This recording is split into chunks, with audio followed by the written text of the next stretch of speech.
Thanks to a comment from the science fiction writer, it occurs to me that yes, the reason why Japanese people don't have either Japanese-looking mannequins or Japanese on their t-shirts is because to do so would be feel weird or uncanny.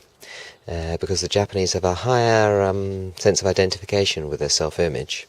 Thus, a Japanese-looking mannequin would look like a person, and there'd be all these sort of dead people standing around the store, whereas if they were British or Western-faced mannequins, then they look like just sort of plastic artificial things from elsewhere.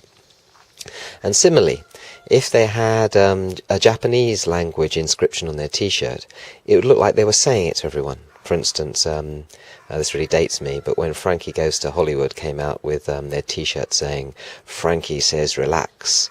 Now, if a Japanese person wrote on their t-shirt, in Japanese, "Frankie wa relax to yutteru," Frankie says war, "Frankie wa sensou to yutteru."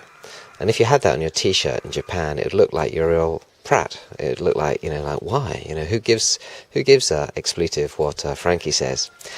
So they choose not to have such visual expressions on their t-shirts in Japanese. The fact that they have language on their t-shirts at all is probably an aspect of westernization. Or perhaps that they have mannequins with heads at all is perhaps an aspect of westernization.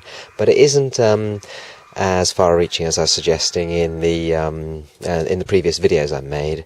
It's not like they like English as much as I was suggesting. I'd say it's more that it's both the westernization and the English language are really a visual sign distancing technique.